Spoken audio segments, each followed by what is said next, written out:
Muito bem, nos encaminhando aí para as duas aulas finais a respeito de economia intertemporal, eu quero fazer com você, na verdade, uma reminiscência daquilo que aquilo que a gente viu até o momento atual, para a gente poder tentar entender o pensamento, né, das expectativas racionais a partir do Robert Hall, que é o motivo da nossa aula de hoje. Então vamos nos recordar.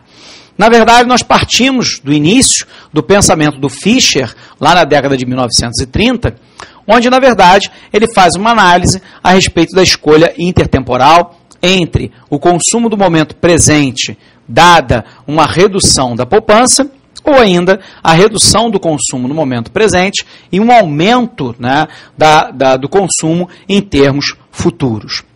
A partir desse pensamento, então, do Fisher, nós partimos para analisar o pensamento do Modigliani.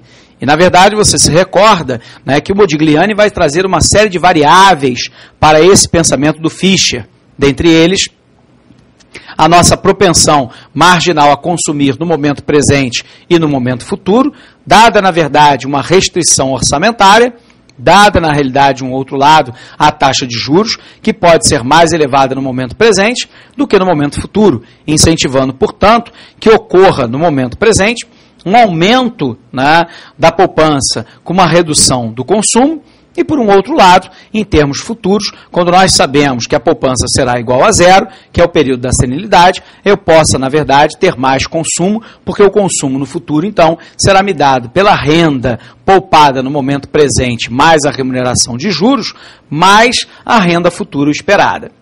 Bom, nós sabemos, então, que aperfeiçoando um pouquinho, né, o pensamento lá do Modigliani, vem lá o Milton Friedman. E ele, na verdade, acrescenta, né, uma série de elementos interessantes, e um deles é a teoria da renda permanente. E pela teoria da renda permanente, ele vai dizer que, na verdade, né, as percepções keynesianas a respeito da renda estão equivocadas. Porque, na verdade, a renda é formada por dois grandes elementos.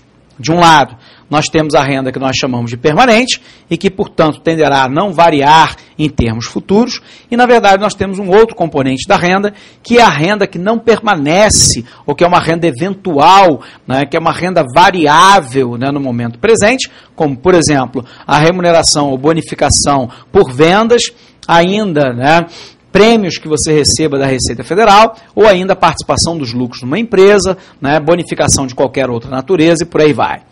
Na verdade, como ele diz, que a população de mais alta renda tende a ter, na verdade, um percentual de renda, né, variável que seja maior do que a renda permanente, ou seja, que a renda transitória seja, na verdade, maior do que a renda permanente, e dado que essa renda transitória não se repete, né, em termos futuros, não só não se repete, mas talvez não se repita na mesma quantidade, há uma tendência muito grande da população de mais alta renda realizar um esforço maior de contenção de consumo no momento presente, aumentando a poupança, sabendo que o acúmulo de poupança futura será igual a zero, mas poderá então manter a propensão marginal a consumir no momento presente, que será a mesma do momento futuro. Ou seja, eu contenho o consumo presente aumentando a poupança, e no momento futuro em que a poupança é igual a zero, eu tenho, na verdade, o consumo futuro, ou a minha propensão marginal a consumir, que me é dada pela renda futura, mais a renda poupada no momento presente, mais a variação da taxa de juros. Bom, nós vimos ainda que existe a escola das expectativas racionais, e que, na verdade, essa escola vai nos afirmar basicamente o seguinte: de que o consumidor envolve um outro elemento, que são as expectativas racionais que ele tem em termos de futuro. E se, na verdade, ele tiver uma expectativa de que a sua renda futura será a mesma do momento presente, ele tenderá a uma propensão marginal a consumir no momento presente, que será absolutamente a mesma do momento futuro. Ou se, na verdade, ele tiver uma expectativa de que a taxa de juros no futuro seja mais elevada do que no momento presente, a tendência, portanto, é que ele consuma mais no momento presente do que no momento futuro. Ora, se nós pudermos, então, analisar isso, a gente pode partir para a análise de um outro pensador, que é o Robert Hall. Ok? Vamos lá para ele, então. Então, nós temos uma hipótese aqui muito interessante, elencada, né, pelo Robert Hall, que nós chamamos de hipótese do passeio aleatório. Então, vamos lá. Baseado, então, no modelo do Fisher, né, e baseado no TRP, ou seja, baseado na teoria da renda permanente, e lembrando que essa teoria da renda permanente, perdão,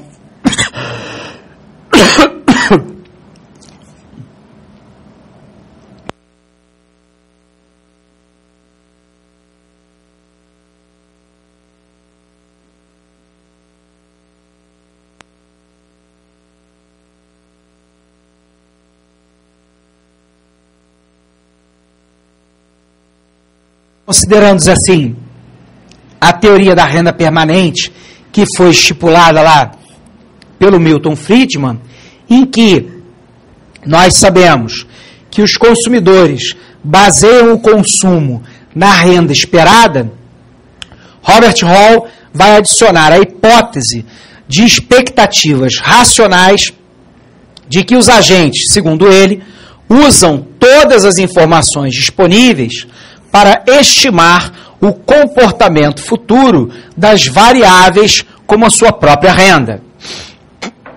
Então, se a gente pudesse fazer uma comparação, na verdade, o que o Robert Hall está, na verdade, nos dizendo, que ele terá que levar em consideração as variáveis da renda, incorporando a teoria da renda permanente. Portanto, de um lado, ele incorporará a ideia da renda permanente,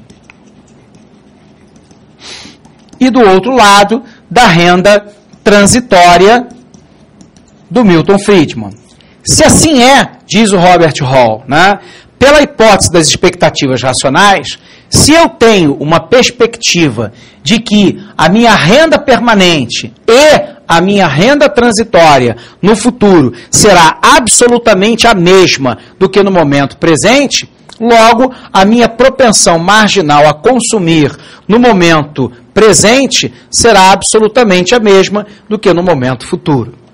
Porém, se na verdade nós acharmos, né, de que a minha renda transitória inexistirá em termos futuros, ou não existirá nas mesmas proporções que o momento presente, a tendência, segundo Robert Hall, é que eu tenha uma redução no consumo presente e um aumento, né, da poupança, para que haja no momento futuro, ou seja, no consumo futuro, né, uma mesma situação de que no momento presente, dado que a renda transitória não existirá no momento seguinte.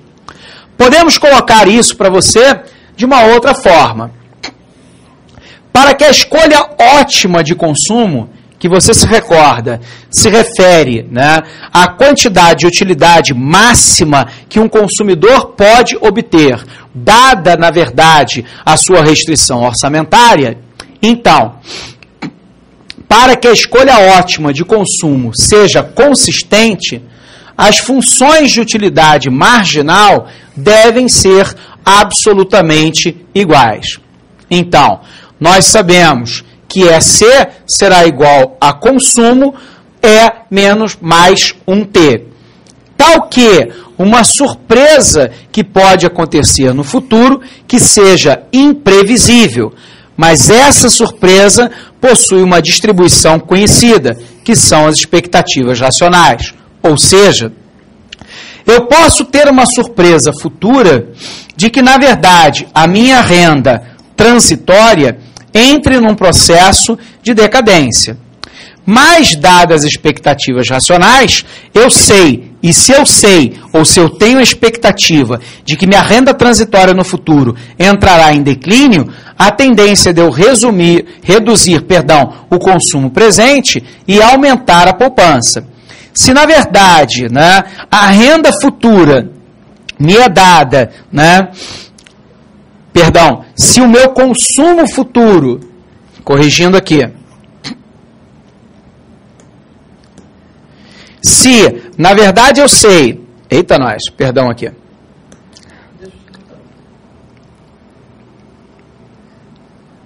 Isso. Se nós sabemos que o nosso consumo futuro me é dado pela renda futura mais o valor poupado mais a taxa de juros, na verdade o que ele está dizendo é que nós incorporamos a priori, ou seja, antes, aquilo que vai acontecer com a minha renda futuro. E que se na verdade eu tenho uma maior participação da renda variável ou transitória, como o Friedman quer dizer, no momento presente, eu terei que, para garantir o mesmo consumo futuro do consumo atual, reduzir o consumo presente e aumentar a poupança. Ora, dizendo de outra maneira, portanto, dada a teoria da renda permanente e as expectativas racionais, então o consumo deve seguir aquilo que nós chamamos de um passeio aleatório. Ou seja, mudanças no consumo não são previsíveis. Isso porque, na verdade, eles vão depender fundamentalmente das expectativas racionais que os consumidores fazem em relação à sua renda futura, que obviamente pode sofrer qualquer tipo de alteração que não seja prevista no momento presente. Portanto, mudanças no consumo não são previsíveis. Uma mudança na renda ou riqueza que foi antecipada já foi contabilizada como renda permanente. Portanto, não altera o consumo corrente.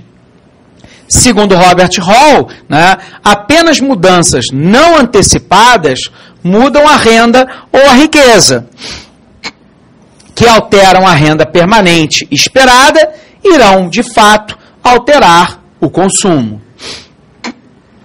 Se assim é, se os consumidores obedecem à teoria da renda permanente e possuem expectativas racionais, então mudanças de políticas irão afetar o consumo somente se não forem antecipadas. Ou seja, se na verdade eu tiver uma alteração de uma política de renda e que essa alteração da política de renda esteja dentro das minhas expectativas atuais, nós voltamos àquela questão que nós acabamos de falar. Você tenderá a reduzir o consumo presente e, por um outro lado, aumentar a poupança, de maneira que o consumo futuro, na verdade, possa ser igual à renda futura, já que a poupança futura é igual a zero, mais 1 mais R, ou seja, na verdade, o valor poupado no momento presente, mais a remuneração da taxa de juros. E ele vai dizer que só haverá mudanças no consumo futuro se, na verdade, nós tivermos qualquer política de expectativa de renda, de preços ou de qualquer outro, que não tenha sido antevista, ou seja, a priori, dentro do momento presente. Portanto, dentro da teoria das expectativas racionais do momento presente. Ok? Muito bem. Com isso, nós encerramos mais uma etapa, falando da consequência do pensamento do Milton Friedman, agora secundada pelo Robert Hall, mas eu quero te lembrar que em termos de políticas econômicas, nós temos, na verdade, algumas escolas. Nós falamos isso no passado e vamos repetir para você hoje. Nós temos uma escola clássica, uma escola keynesiana, uma escola neoclássica, que se divide em teoria das expectativas racionais e dos monetaristas, e por um outro lado nós temos o surgimento do neokeynesianismo e até do pós-keynesianismo. Isso, portanto, não significa dizer que, na verdade, o keynesianismo esteja completamente morto. Na verdade, a gente vai poder observar que ele vai contra-atacar. E, na verdade, isso será o motivo da nossa próxima aula. Um forte abraço para você e até a aprovação.